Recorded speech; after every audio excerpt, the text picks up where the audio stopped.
Long Island Backstory with Chief Correspondent Gary Jacobs. Good afternoon, I'm Gary Jacobs, and welcome to another edition of Long Island Backstory. Thank everyone for joining us. We're filming at the Cablevision Studios in Hop Hog, New York, or Islandia, New York, and maybe not even Cablevision. It is now Altice Studios. My guest here today is my good friend, Hector Gavilla, second time on Long Island Backstory, and it's a pleasure to have him back. For those of you who don't know Hector, Hector is an outspoken advocate for fiscal responsibility and common sense government. Hector is a lifelong resident of Suffolk County, currently residing in Huntington. By day, he's a real estate broker, and by night, he's an advocate for all of us. But really, it's by day too, because he makes his own hours, because he's a lucky guy, because he does real estate. Go to any public hearing in Suffolk County, and you'll see Hector speaking out for all of us and doing his best to protect our pocketbooks. Why is Hector on my show this afternoon is because last week I was at a hearing at the Suffolk County Legislature where I spoke and for a few minutes. And before I spoke, the worst thing to do is follow Hector Gavilla at a legislature meeting. But I followed Hector, and I was listening to him. It was a hearing on fiscal responsibility, some crap about cutting spending, which is never going to happen. But I said, you know what, if I don't go, I'll be mad at myself that I didn't at least go there and try. And I heard Hector. Hector was one of the about 5 speakers, but he was the most prepared. And when I saw this chart that he was putting up, I went in pissed that we spend too much money in Suffolk County.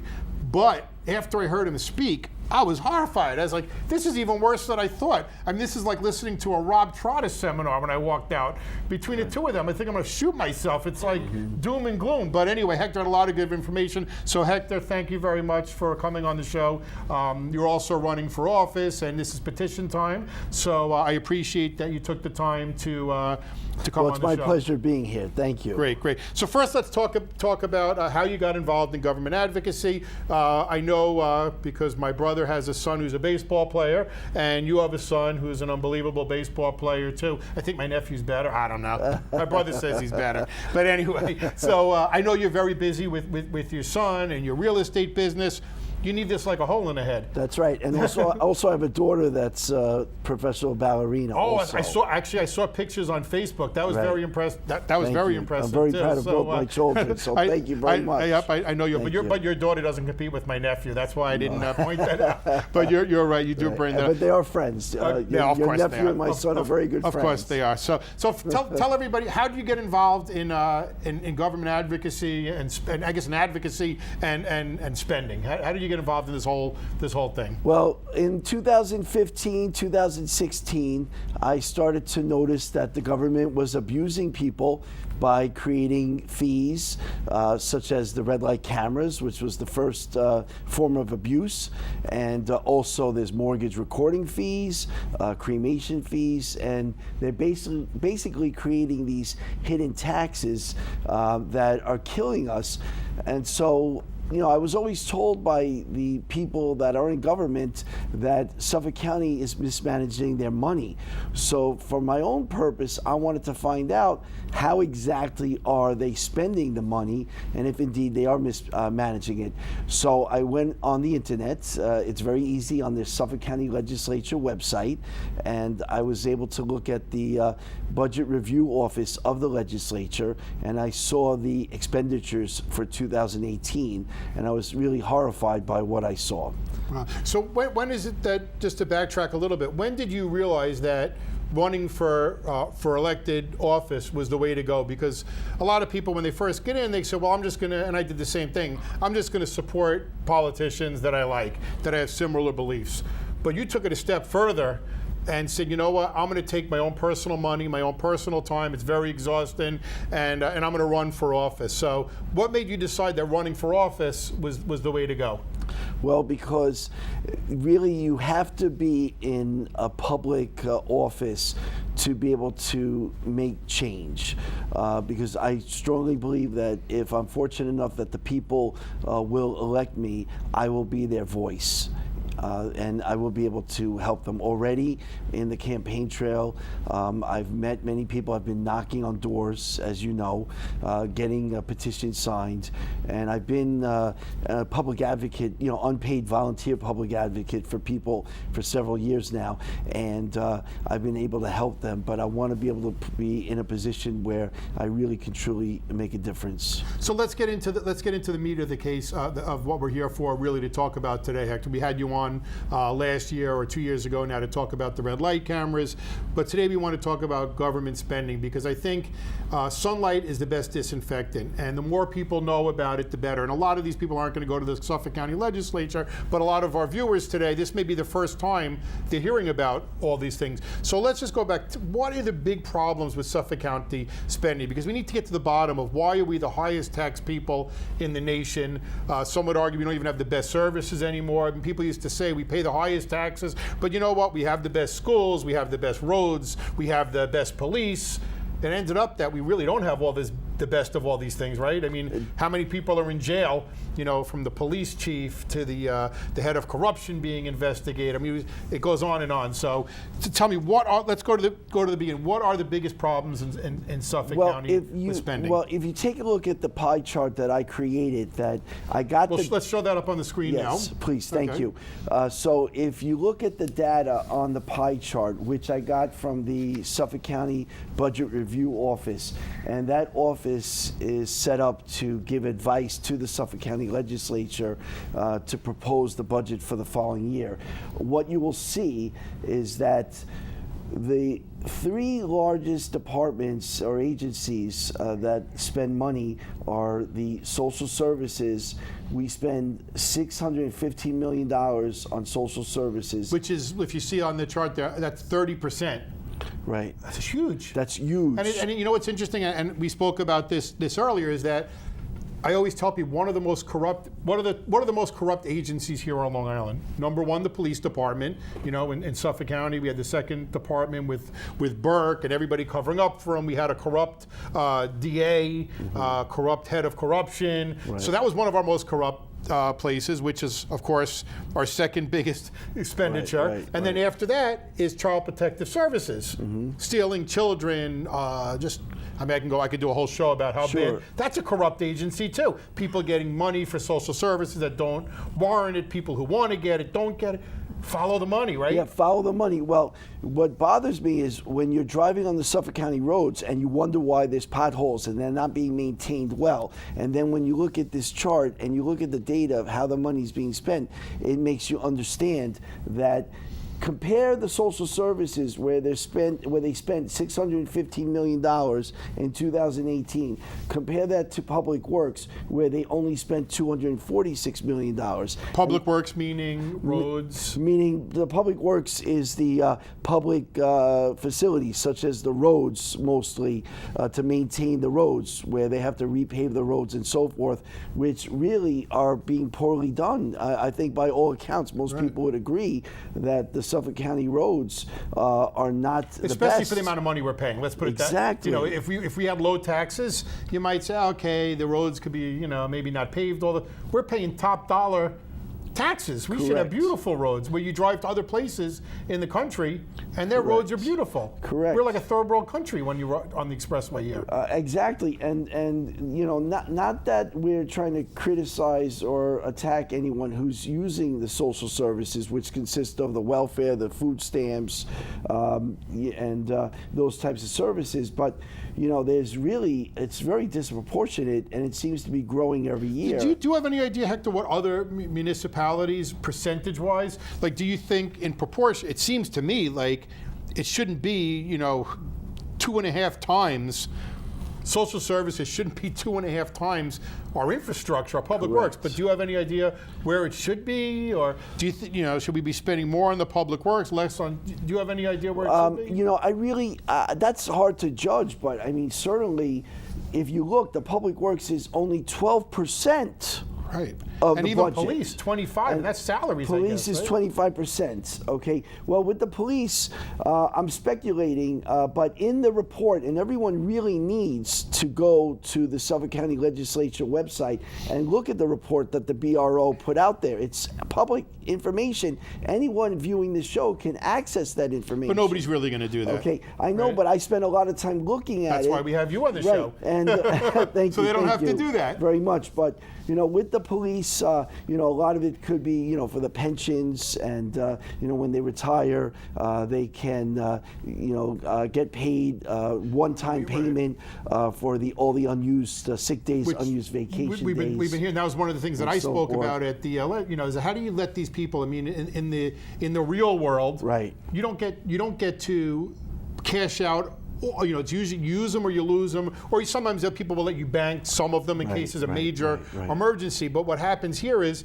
you get first of all, they get a lot of sick days to begin with, Correct. more than most of us would normally get, in the private sector, and then they get to bank them indefinitely, Right. and then they get it at their current pay raise, Right. their current pay rate. It's not even like, okay, you put this in, and 20 years ago you were making $100 a day, you get some interest, but now it's like you could be making $1,000 a day. Correct. So you get that $1,000 a day, and we all know the trick that they do at the police department. When you're getting ready to retire, your last 2 years, or you get to get all the overtime, so you get to jack up your retirement. Now, let's understand one thing. We totally support our police, so this is not a criticism of the police. They have a very strong union that was able to get them Well, of course you do. Hector. of course. You have to sit. But if you're paying people, let me ask this: if you pay them less money, would they do a less job, or if you pay them whatever, what's the right? Wage, whatever the right wage is, but this is out of proportion. My criticism is that we're paying when we don't have enough can't money afford to pay. it. Because part of the problem we have here is we have a $100 million structural deficit, which means that we spend $100 million that we don't have, and they continue to have to borrow it. We have $2 billion. We're $2 billion in debt, and this helped me explain and understand why they have the red light cameras that generates over $20 million a year. Why they created the mortgage recording fees that used to be only a flat fee of $65. Now it's a minimum of $500 and more, which generated $70 million a year. Explain that, because a lot of people who are having money problems, that you would tell me, they get a line of credit just in case they fall behind or they have an emergency. They set up with the bank, okay, I got a line of credit, and God forbid I ever need it, I can pull it. And you were telling me that if you just get a line of credit, not even if you take the money out, you pay this fee. Correct. What it is that there's a fee that you have to pay with the Suffolk County Clerk's office when you record a mortgage. So let's use the example of what you just mentioned, getting a line of credit. A line of credit, it gives you the ability to pull from that line to borrow money, okay? So people will get a home equity line of credit, okay? A HELOC is the acronym for that. You have to pay Suffolk County a $500 fee just to record it, just to have it recorded there without even borrowing money, before you borrow money. And then when you decide to close out that account to satisfy it, that's another $500. Even if you don't use it? Even if you don't use it. So you can spend if you get it, and then you say, you know what, thank God I got a nice bonus at work, or unfortunately I got an inheritance, I don't need the line of credit anymore, I'm going to close it because I don't want it to come up on my credit report. You just spent $1,000. That is correct. I never took a dime out. That's correct. So you'll spend a minimum of $1,000 even if you never use that line of credits, okay? And that's a big, that to me, these are the criminals running the county. But you know what bothers me about this, Hector, and I know it's not really a political show that we're doing today, but the Democrats, who are supposed to be the party of the people, they're basically in charge here in Suffolk County. This is a tax on the poor people, because a rich person who's living here, working on Wall Street, making whatever, $700,000-800,000 a year, he doesn't need a home equity line of credit. If he does decide he wants one, who cares? It's $500. These are taxes on the poor and the middle class. And why would the Democrats, who are supposedly looking out for these people, want this? Well, our county executive's a Democrat. right? Why does he want this tax on a red light camera fee of $150, $200, when some people don't have any money to live on? Well, it's a good point you bring up. The Democrats are being dishonest, okay? They really don't tell us the truth. The problem that they have, as we discussed and I discovered, is they're mismanaging the money. And they need it. Okay, and they're running out of rich people to pay the taxes. So by hitting us with things like the mortgage recording fee, we're talking about $500 to $1,000 in additional fees on top of the fees that already existed prior to that. I can't even say nickel and diming to death, because this isn't nickel and diming. Correct. This isn't $5 on this, 10. This is big. This is big numbers. It's very big numbers. And the other thing I want to point out, if you go back to the charts, okay, is we have the social services that represents 30% of the expenditures, and then we have the police that's 25%. The public works is 12%, sheriff is 8%, and health services is 12% of the budget. There is a total of 27 departments, and the majority of the departments represent less than 1%. Each of them is less than 1% of the budget. Right. So you said that's not the problem. We need to focus on the big right. three. The big three, right? The social services, the police, the health services, and public works. Actually, those four. There's the big four. But I mean, how did this get so out of control that all the politicians voted for it? Because, listen, go back to the police, and listen, some police suck, but most of the police are good. Most people get in for the right reason. Obviously, we need the police to keep law and order.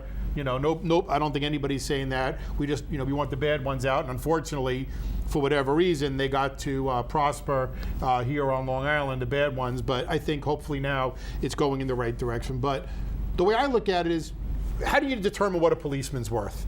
They do put their life at risk, but there are other dangerous jobs too. So you can't just go by, well, they put their life at risk. They have good benefits. There's a lot of reasons, but we should have good quality people, educated people that we pay well. But the way I look at it is, who would take the job? I would say, if you said to the Suffolk County police officers, we're cutting all of your pay, and now you're going to make $150,000. If you don't want the job, it's okay. People from New York City who are making $70,000 or $80,000 will fill all these jobs. You don't need to pay that to get. Usually, you pay this high amount to get people, right? We don't need that. There's New York City policemen who I love the New York City cops. They are a different breed. And they don't make a lot of money.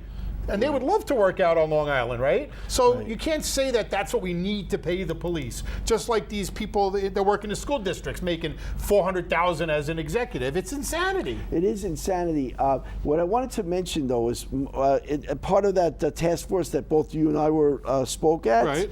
Okay, I had suggested that the employees that work in each of these departments, including the police, they know how to save money. Of course, they know better than anybody. Save, exactly. So what my proposal is to go to the employees and the department heads and ask them, how can they save 10% spending, cut 10% spending in each. Well, think about this for a minute. We have a budget from 2018 that was $2 billion. So if they could cut 10% of all the departments, then they could save the county a minimum of $200 million. And we should incentivize. And how short are we? I mean, would 200 make a difference? Or, I mean, of course, 200 million is 200 million, but how short are we? What's our deficit? Well, our structural deficit is $100 million a year. So if we could save $200 million a year, right, exactly. And who can't save 10%? Because they've never been asked to do it before. It's not like every year listen, at some point you can't cut.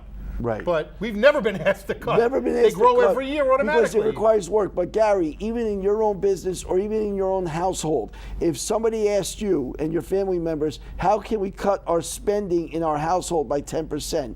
You can come up with solutions. Sure, the dollar dollar and so can the employees. But also to further incentivize them, if we could give bonuses to the department heads or the actual employees that come up with the solutions, that would be an incentive to have them come up, because if they know they can get a pay bonus to help the department and furthermore help the county save money because we're all taxpayers, then everybody wins. Everybody wins. So let me guess, something I learned from you when I heard you speak at the legislature was you were talking about how Albany used to have control over all these issues, and there was actually limits on how much they can add in fees. It couldn't be more than what it actually cost to do it. And I said, and then after the thing, I said, but Hector, why would Albany, because they're greedy bastards up there too, you know, we've got a piece of shit governor who's corrupt as hell up in Albany. I better say who it is. It's Cuomo, in case this is on YouTube a couple years down the road. Right. And Cuomo's not our governor anymore. Right. But we got a corrupt governor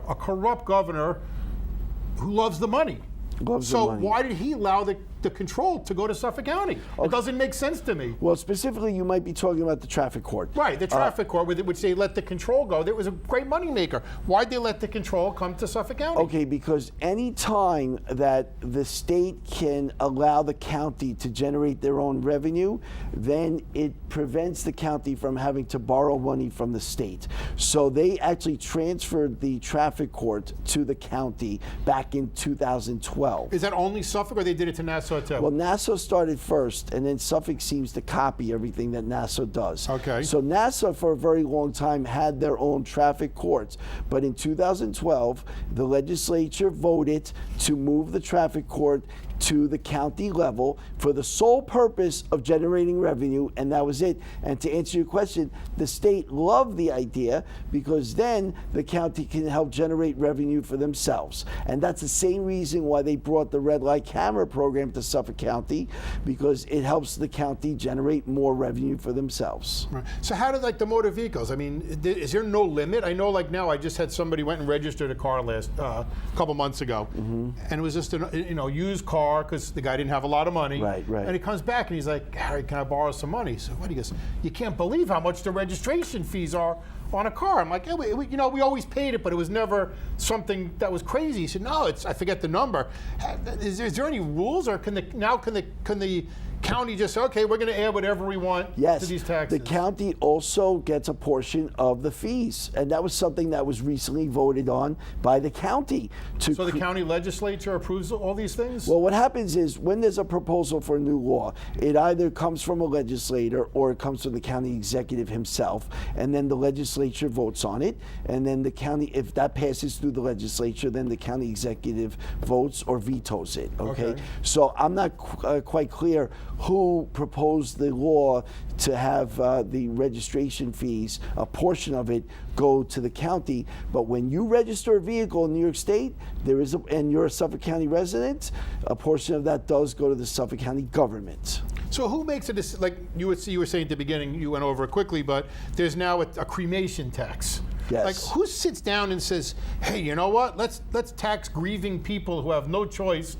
because they can't, a lot of people are doing cremation because they can't afford a burial anymore, right? Yes. So let's tax these poor people, although not poor, but people who don't have a lot of extra income. And who decides this? Well, who does it? I can't imagine somebody sitting in a room going, how else can we do this? It's the Democrats, because they're running out of other people's money, and they'll get you even when you die, okay? And I'm not trying to make a joke or make light of that. No, but this is serious. This is a serious problem that we have. We have a major deficit in this county, and rather than sit down and cut the spending in each department as I had proposed, they would rather create fees and special taxes on every single part of our lives. Rather, Hector, is it? They have to, because we can't pay it. We can't pay these. They don't have to. It's just more convenient. If they don't do it, how are we going to pay these bills? Well, the way I suggested it is the way they should do it, but government doesn't think this way. Right. As I suggested, if they go to each department head and they incentivize the department heads and the employees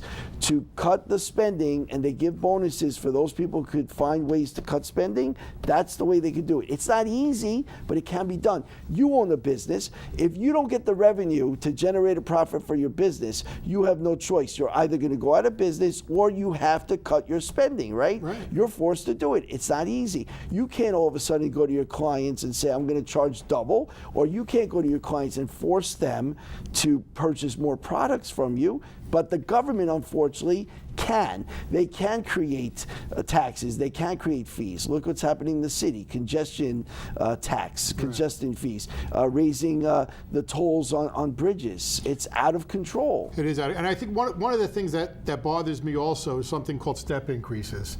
And when I hear the budget and they say, oh, well, you know, this agency, this government working agency, they're not getting raises this year because we're cutting back and we're being responsible. But that's really a trick. because most of them are getting step increases, meaning every year they're there, they go up automatically. So when they get a raise, they're actually getting a raise on top of the raise. Right. So it's not really being honest when they say we're not getting a raise. And the thing that's always bothered me, and I ran for office and got my ass kicked a couple years ago, and what bothered me was that your basic, the municipal workers, for example, they're not getting paid enough money. They can't afford to live on Long Island. They're not getting a workable, livable wage. And that's what we used to say, public service. And you would say, well, they're not making a lot of money throughout their career, but then they're going to get nice insurance, and when they retire, they'll have a nice pension. But now you get these other agencies where they're making a ton of money. I mean, should there be such a gap, do you think, between the municipal workers and the policemen? Well, look, the thing that's going on here is that the bigger union is more powerful, and it's about self-perpetuating, isn't it? The more money they make, the more money they make. I'll keep it real simple. The bigger unions that have more members, they have more money to donate to the politicians. And the politicians only want two things from you. They want your votes, and they want your campaign donations. So the government unions that are the bigger ones are able to do more for their members because they put money in the pocket of the politicians, who can therefore spend money on their campaigns and get reelected. And once they get elected and reelected, as a thank you to those government unions, they listen to what they want and they give them what they want, even if it's to the detriment of the Suffolk County taxpayers, because they might be increasing their salaries to the rate of 28% increase over 8 years, as they did with the Suffolk County Police, and we cannot afford that. And we actually have to borrow money every year when police retire, and we're borrowing money that we cannot pay back. And that goes back to the understanding of why the county is creating all of these fees and killing us with fees and increasing the fees. And the part I want to answer your question from before is the reason that it's illegal what Suffolk County is doing. Let's take the case of the Suffolk County Clerk's office. They did not ask for an increase in the mortgage recording fees. And this year alone, in 2018, they generated $70 million in revenue that went beyond the cost to run that department. They took that, put into the general fund to help pay the bills. Under New York State law, if the money that's generated from fees exceeds the cost to run that department, they are supposed to refund that to the individuals who paid those fees.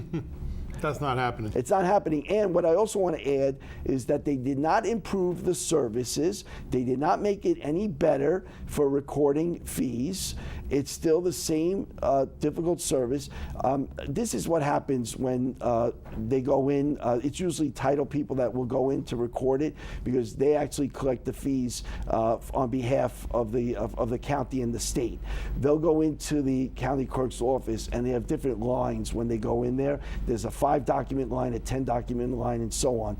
And they have to wait on line, and then they can only record maybe 5 at a time if they're in the 5-document line. Then they have to go back to the back of the line. If it's 12 o'clock and it's lunchtime, there's the required lunch break, and they have to wait till the lunch break is over to record more documents. So they could be there all day recording documents. So they haven't improved the service yet. The county is generating a tremendous amount of revenue. I think we should be fair. I'm picking on the Democrats because they're in charge, but I don't know that it's necessary. I don't believe that it's a Democrat or Republican. Oh, it is. I respectfully disagree. It's totally You're a Democrat. Republican, but I look at the corruption with the Republicans in Nassau County.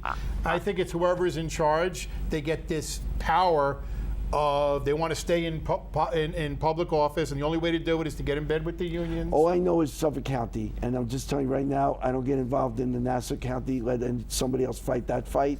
But in Suffolk County, I'm telling you right now, it's clearly the Democrats. So if we flip the whole thing to Republican, you think we can fix it? Without a doubt. But we have to have really good Republican candidates like myself to get into office, people that really care about the people and want to be fiscally responsible. Then the party should support people who are not part of the system. Absolutely, and I'm not part of the system, and I want to do what's right for the people and right for me and for my family. I want my children to be able to live here and to be able to afford to be here. Great. Hector, thanks so much for coming You're on the very show welcome, my again. friend. I Thank appreciate you. it. You got some great you. novel ideas. Thank you. I'm Gary Jacobs. Thank you for joining us at Long Island Backstory. I don't want to forget, which I do forget pretty much every week, if you like what you're seeing here and you're watching it on Cablevision on TV, please go to YouTube, Long Island Backstory channel, and click subscribe. If you're watching it on the channel, go to the bottom right of the screen there and click subscribe. Doesn't cost you anything, but it helps us tremendously by having more subscribers. And we'll see everybody next week. Thanks for joining us.